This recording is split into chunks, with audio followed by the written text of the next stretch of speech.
బంగారం కొనాలనుకునే వారికి good news రాబోతోందా? కేంద్రం పెంచిన దిగుమతి సుంకాలు మళ్ళీ తగ్గబోతున్నాయా? ఈ ప్రశ్నలకు అవుననే సమాధానం వస్తోంది. గోల్డ్, సిల్వర్ పైన భారీగా పెంచిన సుంకాలను తగ్గించే అంశంపైన కేంద్రం కీలకంగా ఆలోచిస్తున్నట్లు సమాచారం. అధిక సుంకాలతో గోల్డ్ స్మగ్లింగ్ పెరుగుతుండడంతో దిగుమతి సుంకాలు తగ్గించి అధికారిక దిగుమతులను పెంచే దిశగా కేంద్రం కసరత్తు చేస్తోంది. ప్రస్తుతం గోల్డ్ పైన 15% ఉన్న దిగుమతి సుంకాన్ని 6% తగ్గించాలని బులియన్ వ్యాపారులు, ఆభరణాల పరిశ్రమ ప్రతినిధులు కేంద్రాన్ని కోరుతున్నారు. అధిక పన్నుల భారం కారణంగా అధికారికంగా గోల్డ్ దిగుమతులు తగ్గుతున్నా అక్రమ మార్గంలో దేశంలోకి బంగారం వస్తున్నట్లు ప్రభుత్వం గుర్తించినట్లు తెలుస్తోంది.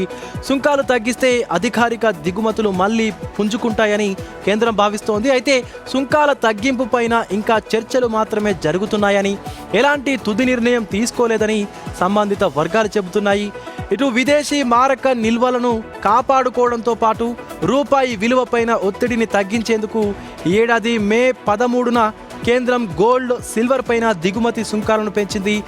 6% ఉన్న సుంకాన్ని 15% పెంచింది కేంద్ర సర్కార్.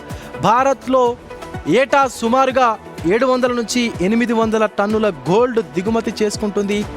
సుంకాల పెంపునకు ముందు ఈ ఏడాది ఏప్రిల్లో గోల్డ్ దిగుమతులు గతేడాదితో పోలిస్తే 82% పెరిగాయి. కానీ సుంకాలు పెంచిన తర్వాత ఈ వృద్ధి 34%కి పడిపోయింది. గోల్డ్తో పాటు సిల్వర్, ప్లాటినంపై కూడా దిగుమతి సుంకాలను తగ్గించే అంశంపైన కేంద్రం చర్చిస్తున్నట్లు సమాచారం. సుంకాలు తగ్గితే ఆభరణాల పరిశ్రమకు ఊరట లభించడంతో పాటు గోల్డ్ అక్రమ రవాణాను అరికట్టే అవకాశం ఉంటుందని కేంద్రం భావిస్తున్నట్టు తెలుస్తోంది. అయితే సుంకాల తగ్గింపు పైన కేంద్రం ఎప్పుడు తుది నిర్ణయం తీసుకుంటుందోనన్నది ఇంకా స్పష్టత రావాల్సి ఉంది.